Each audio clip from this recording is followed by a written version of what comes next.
Hey guys, Sasha from Mobile Geeks here, and I'm wondering if you remember the time where phones used to look like this. Well, okay, I cheat a little bit here because this isn't a phone, this is the iPod, but I mean the iPhone pretty much had the kind of screen, 3.5 inch, and I've been a huge fan of this Blackberry Bold over here, and this is actually my very first Android phone. This is the HTC Desire, and I bought it about almost like 4 years ago.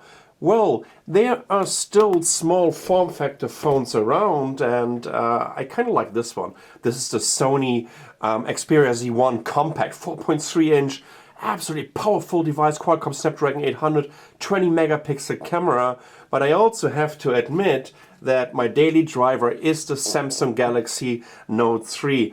I'm all about phablets. So this is 5.7 inch. I even have a Sony Xperia Z Ultra 6.4 inch. But you know what? Let's forget about all of this and let's talk about the most successful category in the smartphone market. And now watch out, this amazing transition here. Woo-hoo-hoo! Welcome to the 5-inch category. So I have a bunch of 5-inch devices and actually would love to do a little bit of a quick and dirty comparison and give you, my own thoughts and my own, kind of perspective on which is my favorite and whatnot. Regarding all of these devices. So let's start over here from the left. Well, this is the smallest one in terms of the display. This is the Htc One, and then we have a Nexus 5, then there's a Samsung Galaxy S4, the Samsung Galaxy J, and on the far right we have the LG G2. Talking about screen sizes, let's begin with this. I already told you, this is 4.7 inch 1080p.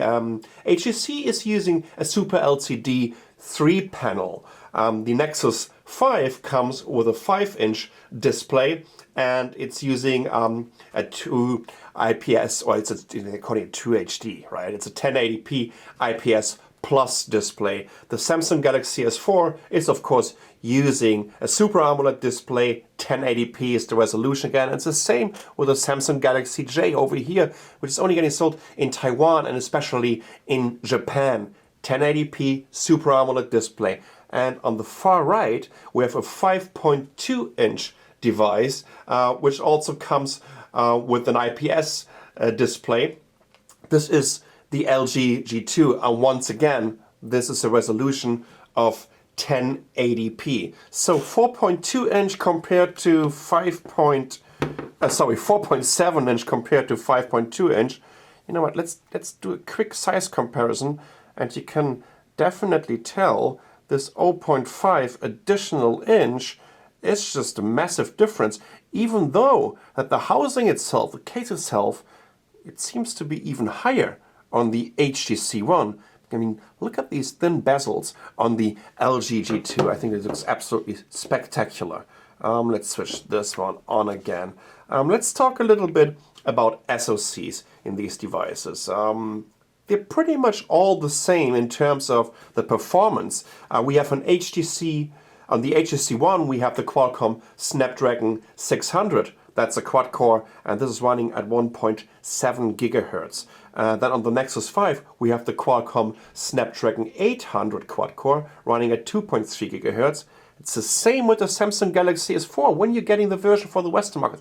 This is the one for the Asian market with the Exynos 5410. This is a kind of big little technology octa-core. So you're getting 4 Cortex A7s and 4 Cortex A15 cores. On the Samsung Galaxy J, once again, Qualcomm Snapdragon 800. And guess what they put into the LG G2? Yeah, well, of course, Qualcomm Snapdragon 800. Once again, in terms of the performance, they're pretty close to each other, especially when you're, of course, using the Qualcomm Snapdragon 800 in the Samsung Galaxy S4. I'm not a huge fan of the very first, well, it's not the very first Exynos Octa. That's the 5410. I still think that the Qualcomm Snapdragon 800 in terms of the sheer performance, and especially on the GPU performance, is almost half a generation ahead of this 5410 Exynos. The HTC One is using a slightly different one, Snapdragon 600, only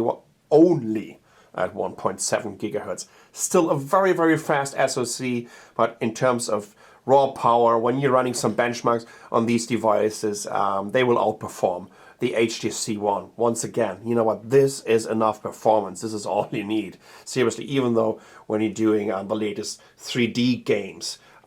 What's also different when we're talking about the screens, and I kind of forgot this, is you know, I'm putting these phones in my pocket all the time, and sometimes I'm not using a sleeve, so I want to make sure that they're scratch resistant. They're all using Corning Gorilla Glass. Slightly different versions of it. So the Samsung Galaxy S4 and the Nexus 5 and the Galaxy J, they're using Corning Gorilla Glass 3, while the LG G2 and the HTC One, they're using Corning Gorilla Glass 2. What's also important is in terms of the cameras, there are quite some differences.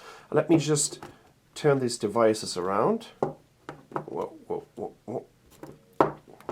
Jesus, 5 devices. So let's start here on the left again with the HTC One. This one is using a 4 megapixel camera. You might wonder, who's using a 4 megapixel camera in 2014? Well, it's originally from 2013. But this is called kind of ultra pixel technology. So even though it only has 4 megapixel, it's still coming up with a pretty amazing image quality.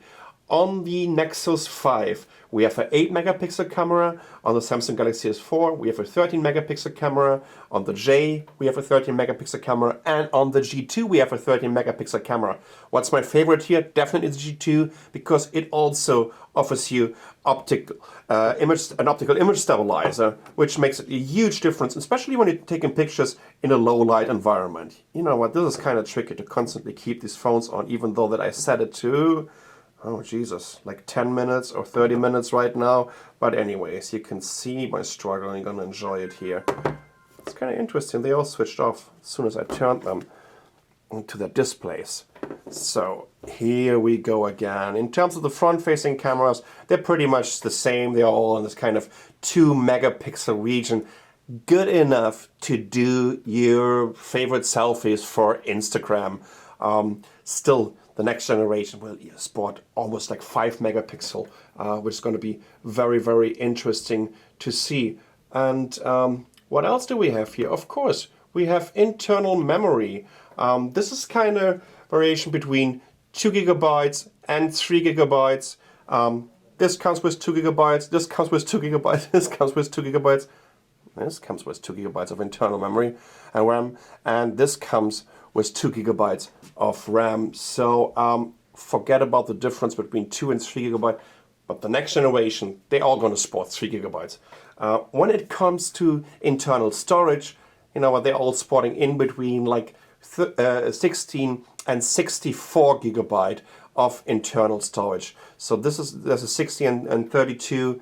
There is only there's a 60 and 32 with the Nexus 5. The Samsung Galaxy S4 comes in 16, 32 and 64. There's a 16 and 32 for the Samsung Galaxy J and a 16 and 32 for the LG G2. What's very important when you're using a mobile device, I'm always saying, you know, never compromise on battery life. So what kind of batteries do we have in here?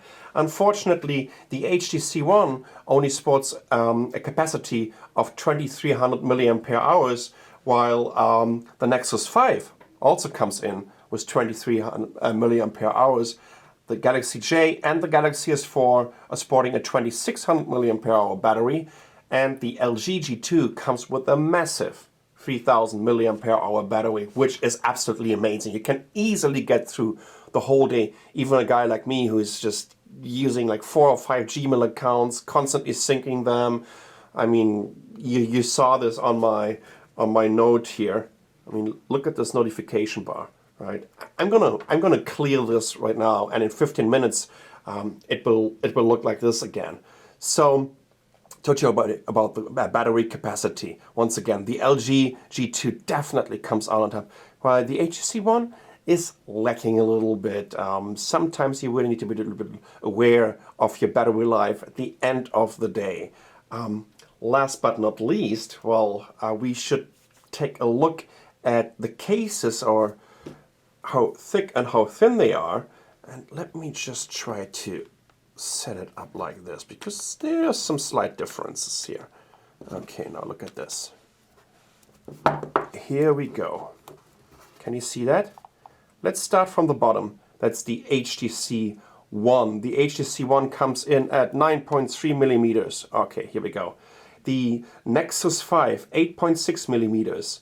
The Samsung Galaxy S4, 7.9 millimeters. The Galaxy J, 8.6 millimeters. And the LG G2, 8.9 millimeters. Also, in terms of the weight, they're pretty much the same.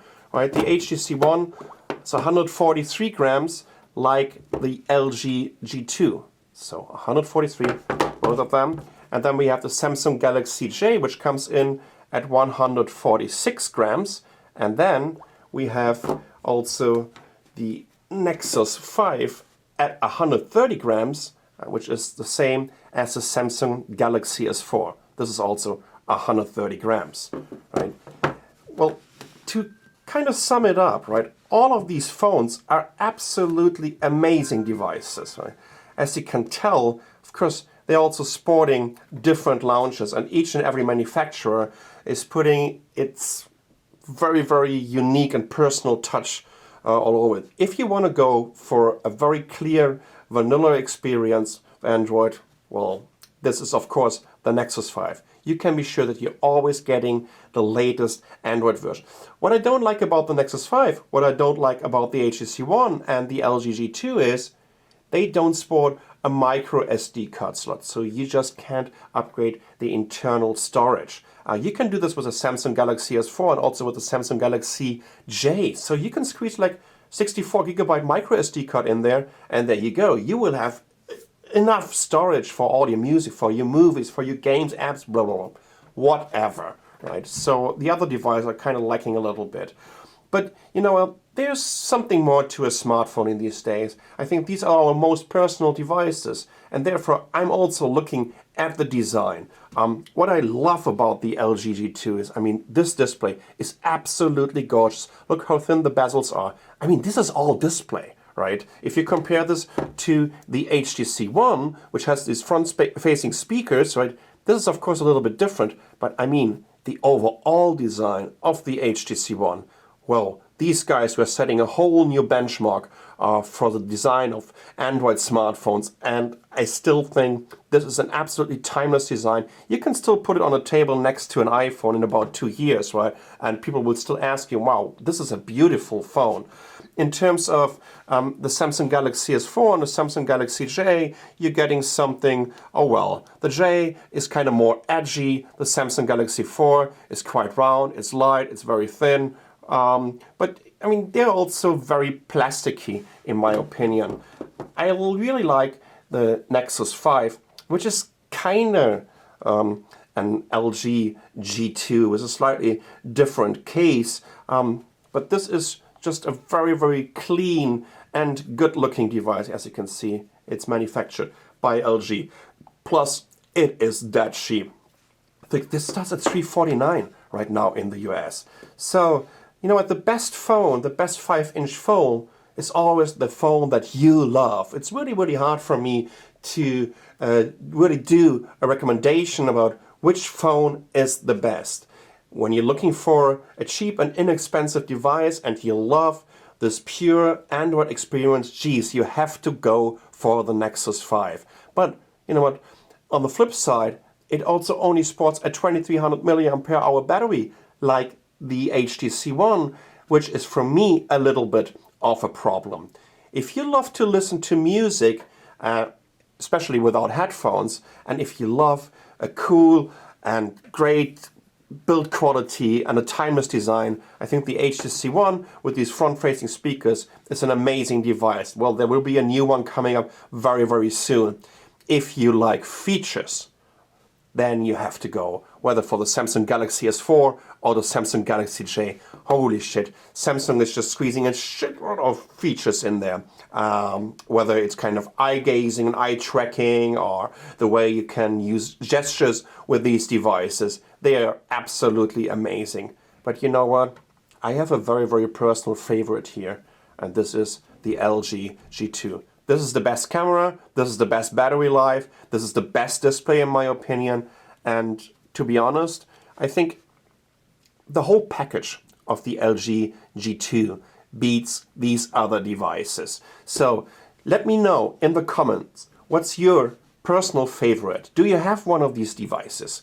And if you do so, please let me know which one you like and why you like it.